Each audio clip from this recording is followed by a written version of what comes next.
Que a graça e a paz do nosso Senhor e Salvador Jesus Cristo esteja hoje e para todos sempre sobre a sua vida. Amém? Poder sentar, amados. Para mim é uma alegria imensa poder voltar a essa casa. Hoje nós estamos no 5º dia da viagem missionária e pelo cristocidência da vida, faz 5 anos que eu não voltava aqui neste lugar, né? Então, louvado seja o nome do Senhor, porque estamos aqui para cultuar e em bendizer o nome do nosso Senhor. Desde já quero agradecer ao pastor Benedito, à irmã Solange. A Joelma mandou um grande abraço para vocês, que ela disse que tem muito carinho, apreço pela sua vida. Não pôde estar aqui porque daqui a gente vai para outros lugares, né? A gente está apenas no 5º dia da viagem missionária, mas temos aí mais uns 15 dias pela frente, mais ou menos, 10 a 15 dias, né?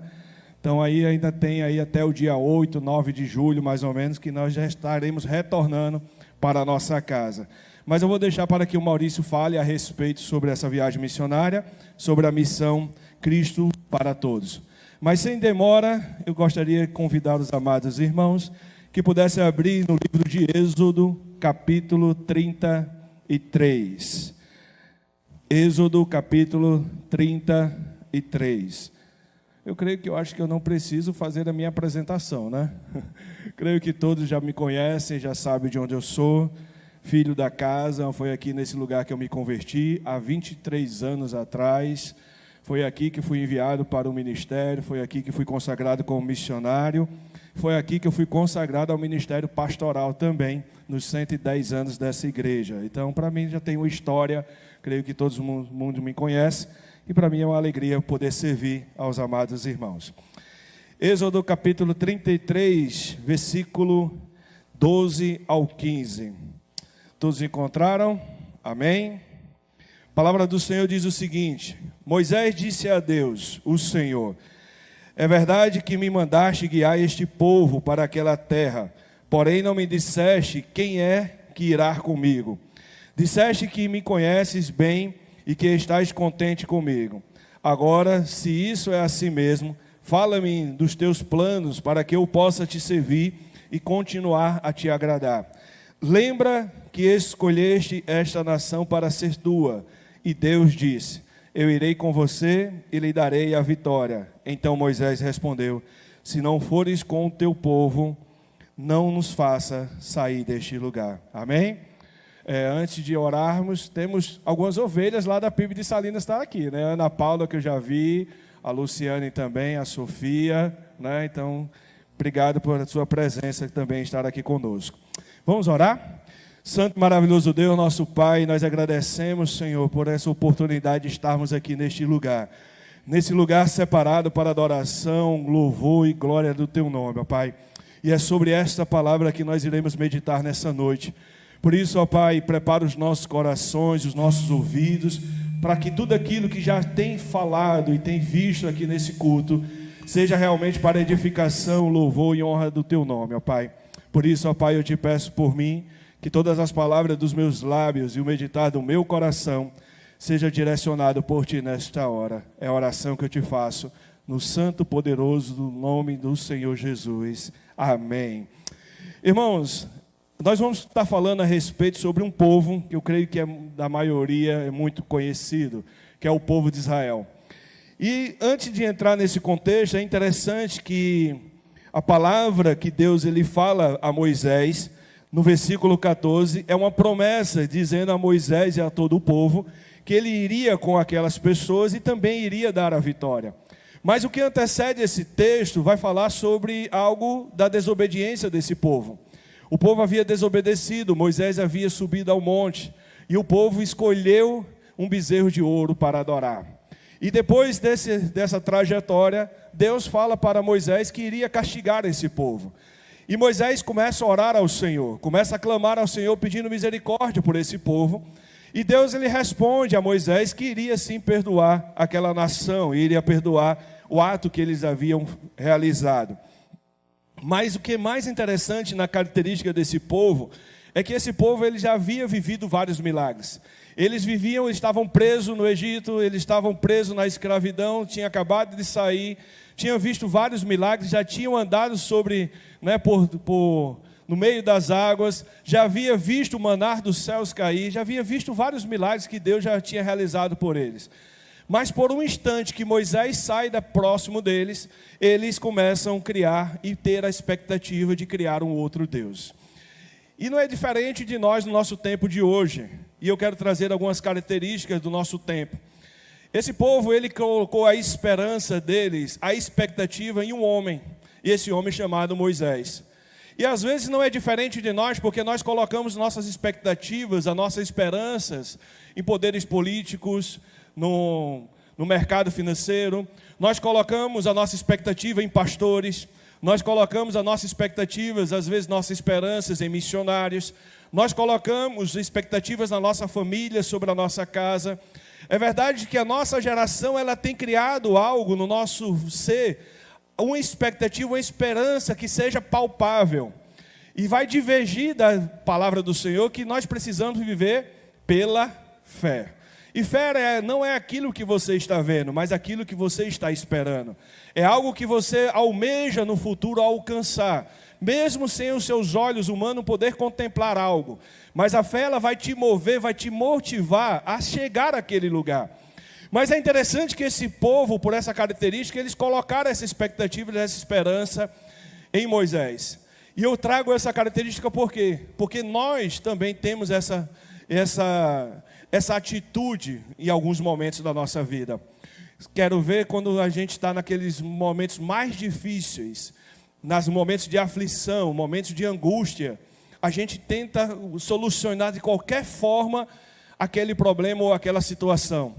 E a gente começa a colocar Deus às vezes em último lugar. No sentido que a gente vê que a oração, a leitura da palavra sempre vem em último lugar. Mas quando Deus ele diz que nós precisamos buscar Ele em primeiro lugar. Primeiro buscar a sua justiça, a sua presença. E saber que as outras coisas o Senhor há de acrescentar. E é interessante que uma palavra também diz sobre a palavra que o próprio Senhor Jesus falou. E muitas às vezes não aceitam isso. Em João 16:33 diz que nesse mundo já iríamos passar por aflições. Então é algo que Deus já havia falado para nós. Eu não vou falar com uma promessa, mas eu vou falar algo que Deus já havia determinado através de Jesus, que todos nós iríamos passar por aflições, que todos nós iríamos passar por qualquer problema. Mas Ele diz que nós precisávamos ter bom ânimo, porque a nossa esperança está em Jesus, porque foi Ele que venceu o mundo. E esse povo, ele tinha visto um milagre. Mas o milagre que ele viu não foi o suficiente. Por quê? Porque ele não conhecia o autor do milagre. E assim também tem sido a nossa geração. Nós temos buscado nas igrejas os milagres. Milagres financeiros, milagres no nosso relacionamento, milagres para a saúde, milagres para a prosperidade, milagres para o alimento diário e assim sucessivamente, milagres e mais milagres. Vivemos uma geração que não é mais nós adorarmos, é sim o Senhor vir até nós. É o vinde, né? Vim, somente vim, e o Senhor precisa obedecer aquilo que nós precisamos. E não faz mais a vontade dele, mas sim começa a querer fazer a nossa. É isso que nós, às vezes, até palavras em orações, nós começamos a falar. Nós determinamos que o Senhor traga a cura. Nós determinamos que o Senhor venha com o milagre. Nós determinamos que o Senhor venha com a provisão. E aí eu olho para nós, quem somos nós para determinar algo para Deus? Quem somos nós para dizer o que Deus precisa fazer ou não? A palavra do Senhor diz que Ele mesmo quando nós saímos, sem sair palavras da nossa boca, Ele já conhece tudo o que nós vamos falar. Ele é o único que conhece profundamente os nossos corações. Ele é o único que conhece toda a nossa necessidade. E é o único que diz também que Ele não coloca nenhum fardo na costa de um filho seu que Ele não possa aguentar. Então todas as aflições, problemas ou dificuldades que nós possamos enfrentar, temos a certeza que o Senhor está nos sustentando. É o Senhor que sustenta nossas vidas, pois a promessa do Senhor é que nada nesse mundo sai do seu controle e sai do poder das suas mãos. E nós precisamos entender, irmãos, que precisamos profundamente conhecer o Deus do milagre. O Deus que nos salvou, o Deus que restaura, o Deus que opera maravilhas. Porque não adianta milagres sobre milagres e isso não vai ser suficiente para nós. Se nós não entrarmos na presença do Senhor, se nós não buscarmos verdadeiramente a presença do Senhor. E é isso que Moisés está falando nesse texto. Moisés havia conhecido o Senhor. Moisés estava face a face com o Senhor. Apesar de o texto mesmo falar, e a Bíblia toda diz isso, que ninguém viu a face do Senhor. Mas através de uma coluna de nuvem, ele falava, ele tinha um diálogo, ele tinha intimidade com Moisés. E ele falava para Moisés, e Moisés conhecia o autor do milagre. Por isso que Moisés sabia que qualquer passo que ele desse poderia ser algo que poderia levar a ele a qualquer destino, mas não a vontade do Senhor, se fosse ele fazendo a sua própria vontade. Por isso ele diz: Senhor, não permite que esse povo saia deste lugar sem a tua presença. E nessa noite, o desejo do nosso coração, e a minha oração é que você não saia daqui deste lugar sem verdadeiramente viver a presença do Senhor, sem buscar verdadeiramente a presença do Senhor. Nós temos vivido uma geração, e eu tenho falado isso na igreja, e eu não aceito mais. Desculpa a palavra, mas eu não aceito mais porque as pessoas estão falando que as igrejas estão de luto, que as igrejas estão vivendo um momento de tristeza. Mas pelo contrário, nós precisamos entender e respeitamos todos os lutos das pessoas, a separação de pessoas deste mundo. Mas como cristão, o nosso desejo e a nossa vontade não está nesse mundo. A nossa alegria está no Senhor. A nossa esperança está em Cristo. A nossa esperança está na volta do Senhor. E nós precisamos nos alegrar com isso. Nós precisamos viver essa alegria constantemente. Muitas pessoas às vezes nem desejam que o Senhor volte. Ah, Senhor, mas deixa eu terminar minha faculdade. Deixa eu pelo menos casar. Deixa eu pelo menos ter algum filho. Deixa eu ver meus netinhos. E a gente sempre pede para o Senhor esperar. Mas a nossa esperança é de viver de um mundo que não haverá tristeza, não haverá dor, não haverá luto, não haverá intrigas, não haverá nada. É um mundo de paz. Essa é a nossa esperança de um dia chegar ao Senhor e contemplar a beleza da sua santidade. É chegar ao Senhor e poder adorar Ele por todo sempre. Nós passamos esses momentos aqui internos, nesse lugar no chamado mundo, é uma passagem, eu digo que é um treinamento, para chegarmos ao trono da graça do Senhor e adorar Ele verdadeiramente em espírito e em verdade. Irmãos, é interessante porque quando nós entendemos que precisamos conhecer verdadeiramente a presença do Senhor, e a gente só vai conhecer, nós só iremos ter uma igreja avivada, uma igreja viva, uma igreja alegre, se for através da palavra do Senhor. Nós não encontraremos recurso suficiente, ou então maneiras ou ocasiões que possa trazer algum tipo de alegria ou felicidade. Tudo isso vai ser passageiro, pois a palavra do Senhor diz que tudo nesse mundo se tornará passageiro, mas a única coisa que permanecerá eterna é a sua palavra. Então nós precisamos entender que a palavra do Senhor é a fonte para a nossa alegria. A gente não tem como conhecer o nosso Deus Todo-Poderoso se não ler a palavra. Nós não temos como buscar a presença do Senhor se nós não conhecemos, meditamos na palavra do Senhor. Não tiramos tempos para orar, não teremos tempos realmente para conversar e ter intimidade com o Senhor. Como é que nós queremos milagres, queremos bênçãos, se nós não conhecemos o autor da bênção? E assim a gente só vai conhecer o autor da bênção se investirmos tempo em oração, se investirmos tempo na leitura da palavra, se tivermos tempo em comunhão com a igreja. Pois a palavra do Senhor em Hebreus diz que nós não podemos ser como alguns que deixam, que abandonam a igreja. Mas a igreja é o reflexo de uma vitória que Cristo concedeu na cruz do Calvário. A igreja representa o grande testemunho para uma sociedade que está ao caos. A igreja ainda se torna o melhor lugar para se estar, porque chegará um dia que nem você, nem eu poderemos estar em um lugar como esse, confortável, sentado. Chegará um dia que nós estaremos sendo oprimidos, sendo perseguidos. E aí eu pergunto, será que nós estaremos prontos para isso? Será que nós estamos preparados ou fortes o suficiente para enfrentar essas perseguições, essas opressões do maligno? E às vezes nós achamos que isso vai acontecer daqui a uns 10 anos, 20 anos, 30 anos, ou até mesmo em outra geração. E quando a gente vê pessoas tão próximas de nós, pessoas tão próximas, missionários tão próximos de nós, passando grande dificuldade, pastores vivendo um momento de tristeza, de angústia, de depressão, pastores sendo perseguidos, sendo oprimidos, missionários sendo perseguidos, oprimidos, igreja do Senhor sendo oprimida, a instituição família dizendo que não é uma instituição falida, e você acha que ainda não está sendo perseguido, você ainda acha que o mundo ainda está bom, você acha que o comodismo da sua vida é o suficiente para que você viver. Você acha que o momento de você simplesmente vir à igreja, ou então até mesmo acompanhar via mídia social, é o suficiente para a sua vida. Não adianta nós querermos buscar a presença do Senhor, se nós não meditarmos na sua palavra, investirmos tempo nela. E amados, eu vou dizer algo muito sério para nós. Nós não conhecemos a Deus, só iremos conhecer a Deus quando essa verdade começar a penetrar verdadeiramente nos nossos corações. Quando a gente ver a provisão do Senhor batendo na nossa porta, quando a gente ver os milagres acontecendo, e os milagres eu não estou falando somente de milagres físicos, eu não estou falando sobre milagres materiais, eu estou falando do maior milagre que o Senhor já operou sobre a humanidade, que é o milagre da salvação, é o milagre espiritual, é o milagre que as pessoas precisam entender, e a nossa missão é essa, proclamar o Evangelho de Cristo Jesus, para que haja arrependimento, para que pessoas encontrem o seu milagre, para que encontrem a sua salvação, para que tenha no seu coração a verdadeira esperança, que é Cristo Jesus. Não existe outro meio, não existe outra circunstância, qualquer outra situação, mas a nossa esperança sempre será o Senhor Jesus.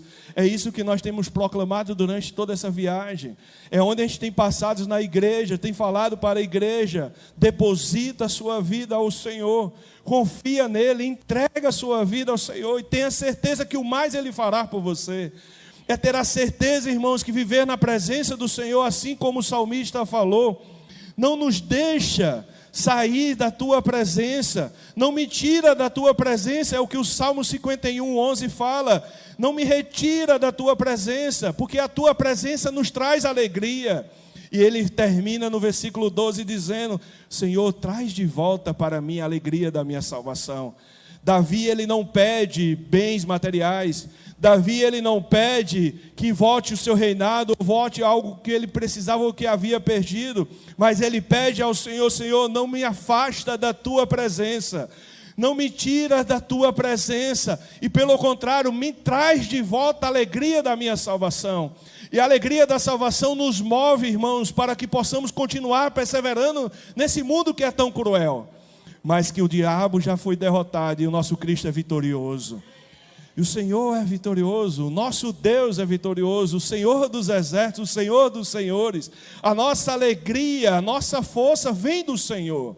E nós precisamos trazer de volta essa alegria. É interessante que eu creio que todos nós, nessa geração, não é 100%, todos nós passamos pelo algo chamado pandemia. E muitos perderam a fé, muitos abandonaram a igreja, muitos perderam a esperança, ou seja pela doença, ou seja pela morte de algum familiar. Peça ao Senhor: traz de volta, Senhor, a alegria da tua salvação, traz de volta a alegria do primeiro amor. Em Apocalipse capítulo 2 faz isso: lembra-te de onde tu caiu e volta para o primeiro amor. Lembra de onde tu deixaste de amar, lembra de onde tu deixaste de buscar a presença do Senhor, lembra de onde você não faz mais a diferença de você estar em comunhão ou não. Lembra desse momento e pede perdão e misericórdia ao Senhor, para que você viva a plenitude da presença do Senhor. Viver pela fé, irmãos, eu digo que não é fácil, não é fácil você viver pela fé, você viver numa dependência de algo que você não está existindo. Mas eu vou te dizer algo: é muito maravilhoso, é muito prazeroso viver pela fé. É a cada dia, a cada momento você sentir e verdadeiramente viver o milagre sobre a sua vida, sobre a sua casa, sobre a sua família. É você estar sensível e olhar a beleza da criação do Senhor e ver que mais um dia o Senhor, pela sua misericórdia, pela renovação da sua misericórdia, você não foi consumido. Isso já é um grande milagre sobre a sua vida. É prova viva que o nosso Deus continua reinando sobre nós, não por causa de nós, mas olhar para a criação dele é ver que ele tem todo o poder sobre as suas mãos. É ver que nenhuma estrela, nenhuma nuvem, nenhum sol foge do lugar dele sem a permissão do Senhor, sem a vontade de Deus. E é interessante, irmãos, que uma outra palavra também, no livro de Salmos, capítulo 16, versículo 11, diz: então, Senhor, mostra-me o caminho, mostra o caminho da tua presença, e traz também de volta a minha alegria. É o Salmos 16, 11. É pedir a Deus o direcionamento, o discernimento, aonde é que você precisa estar para buscar a presença do Senhor. Aonde é que você precisa investir para ter a presença do Senhor sobre a sua vida? É interessante que muitas pessoas falam: Senhor, mas o Senhor não ouve mais minha oração, o Senhor não se importa mais comigo, o Senhor não está mais aí para a minha família, o Senhor tem visto todos os meus caos, os meus problemas. Mas continue acreditando no poder da oração, continue acreditando, perseverando, porque no tempo certo, na hora certa, Deus há de agir sobre a sua vida. O tempo de Deus, Ele diz que é perfeito, é bom e agradável. Não existe algo fora do tempo de Deus que traga alegria ou satisfação a nós, mas o tempo de Deus vai trazer, vai preencher esse vazio que tanto nós precisamos. E eu creio disso porque eu sou fruto de um momento de oração. Eu sou fruto de oração, sou fruto de alguém que investiu tempo para que eu pudesse estar aqui nessa noite. E não foi 1 ano, 2 anos, 3 anos, foram 6 anos de oração.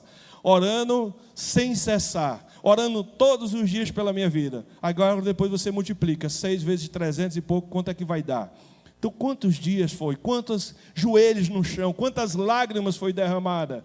Nós não podemos desistir da nossa família, nós não podemos desistir da nossa casa, nós não podemos desistir da igreja do Senhor, nós não podemos desistir de fazer missões. Sabe, irmãos, missões, ela não começa na África, a missão ela não começa nos ribeirinhos, a missão ela não começa nos indígenas, a missão ela não começa nos países mais distantes, ou dos países mais perseguidos, ou dos povos menos alcançados. A missão ela começa aqui, neste lugar. Se você não realizar a missão da sua igreja, você não estará preparado para fazer a realização missão fora. Se você não serve na igreja, você não vai servir fora. Se você acha que você não está servindo a amada igreja, não buscar a presença do Senhor, não vai ser lá fora que você vai conseguir achar. Deus permite, e assim diz uma palavra do pastor Leonel: missionário não cai dos céus, mas sai dos bancos. E eu te digo outra coisa também, e é uma palavra dele e eu completo: não existe missões sem ter fé. Você precisa acreditar em primeiro lugar. Você precisa primeiro buscar a presença do Senhor.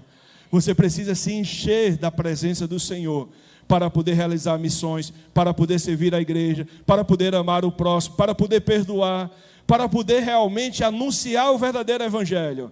Porque a tua boca só irá falar daquilo que o teu coração está cheio. Muitos cristãos, muitas pessoas têm perdido o seu tempo discutindo políticas. Muitos cristãos têm perdido o seu tempo discutindo comércio, discutindo sobre A ou B, ou sobre pessoas. Mas a palavra do Senhor que chegará um dia, que o joelho, todos nós iremos dobrar e iremos reconhecer que Jesus Cristo é o Senhor. E esse dia não podemos chegar diante do Senhor prostrados, não com arrependimento no nosso coração, mas prostrado reconhecendo que aquilo que Ele prometeu está se cumprindo. Porque muitos irão se dobrar, irão reconhecer que Jesus Cristo é o Senhor, mas naquele ato, naquele momento não haverá mais tempo para se arrepender. O momento para se arrepender é agora. O momento para voltar a Deus é agora. O momento para buscar a presença do Senhor é agora. O momento realmente para você viver a plenitude do Senhor é agora, não é o amanhã. O amanhã você não sabe o que vai acontecer com a sua vida. Talvez esse culto seja o último culto da nossa vida. Talvez seja o último momento que nós possamos ver os nossos irmãos. E assim, mesmo assim, o que nós estamos fazendo? O que nossas vidas como cristãos estamos fazendo como diferença na comunidade, na sociedade, com os nossos vizinhos, com os nossos familiares? O que adianta queremos ganhar o mundo inteiro se nós perdermos a nossa própria alma, perder a nossa família, perder aqueles vizinhos, a oportunidade de pregar verdadeiramente o Evangelho de Cristo Jesus? Ah, pastor, mas eu não tenho mais saúde. E quem disse que Abraão tinha saúde quando foi chamado por Deus? Quem disse que Paulo viveu totalmente, completamente em saúde? Pois eu lembro da palavra que diz em Coríntios, diz o quê? Paulo fala: Senhor, me tira esse espinho da minha carne. Ele disse: ei Paulo, deixa com isso. Para com isso, somente a minha graça te basta. A minha graça é suficiente para você. E eu te digo, amados irmãos, deposite verdadeiramente a sua felicidade no Senhor, porque somente assim você não será frustrado, pois os planos do Senhor jamais serão frustrados sobre nós, e agindo o Senhor sobre as nossas vidas, ninguém há de impedir. Não espere galardão ou honra de homens, espere galardão e honra do Senhor, nosso Deus Todo-Poderoso. Espere que chegue no dia e Ele olhe para você e diga: quem é você? E Ele disse: eu sou um servo fiel. Então entras aqui no paraíso. Mas não faz a segunda parte, quando dizer: ah, mas Senhor, eu estava na igreja, eu te cultuava, eu te adorava, eu bendizia o teu nome, eu pregava o teu evangelho. E Ele olhar para você e diz: eu não te conheço, eu não sei quem tu és. Pois o milagre não está em você, mas está no Espírito Santo de Deus. Você não tem força para mudar a vida de ninguém, mas o Espírito Santo tem. Você só precisa ser usado por Deus para a proclamação verdadeiramente do Evangelho de Cristo Jesus. E eu quero encerrar dizendo o seguinte: já pode o Maurício vir à frente, já vou passar a palavra para ele. E o versículo 12 eu queria destacar algo, o que Moisés em oração diz ao Senhor: é verdade que me mandaste guiar este povo para aquela terra, porém não me disseste quem irá comigo. E é interessante que naquele momento Deus havia prometido um anjo para guiar e estar junto com Moisés. E ele disseste que me conheces bem e que estás contente comigo.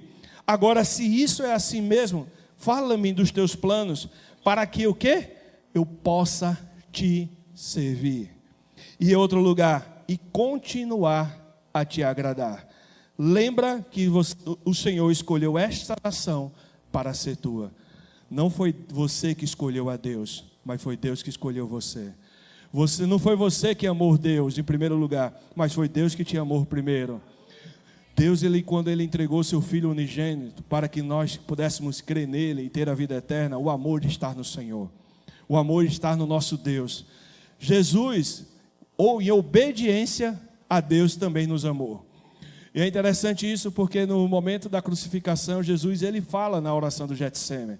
Ele diz: Senhor, se for da tua vontade, teu querer, me afasta de mim desse cálice. Mas eu estou aqui para cumprir a tua vontade, o teu querer. Então, por obediência, Jesus entregou a sua vida ao Senhor.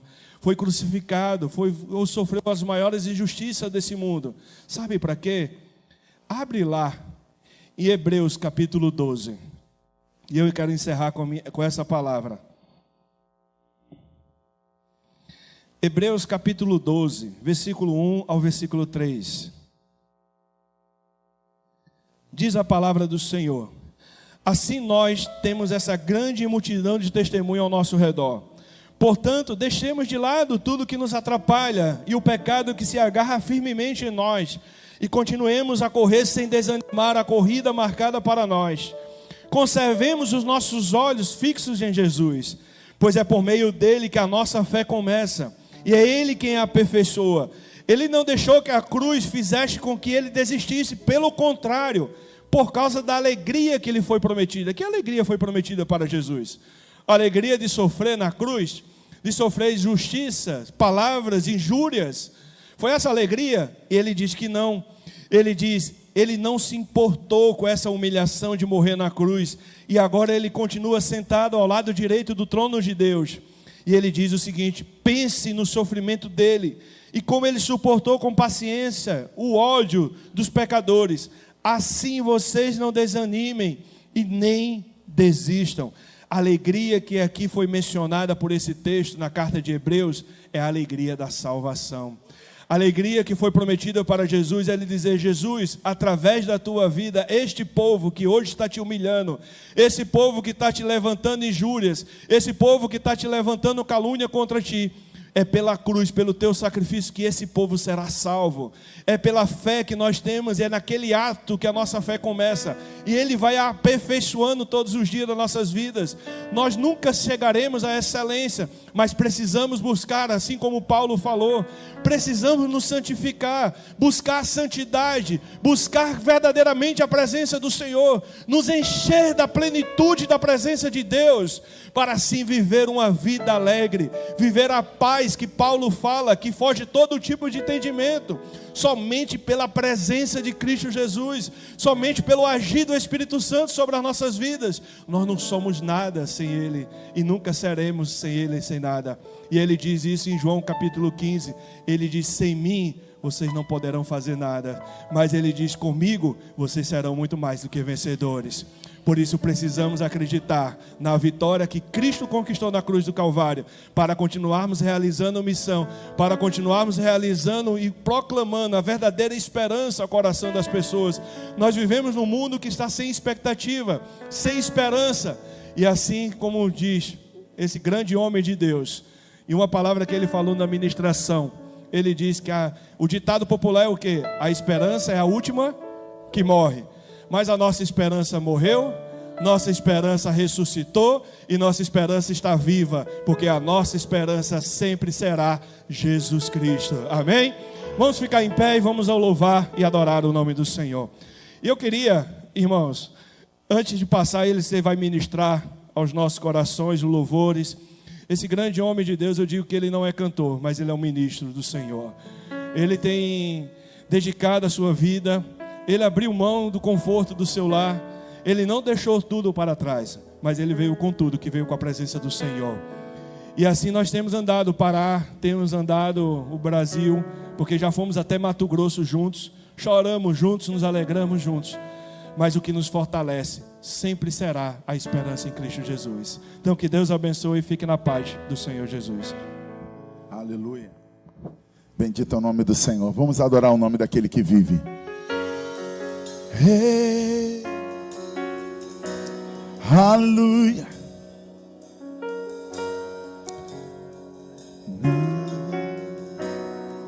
Declare assim comigo. Perto quero estar.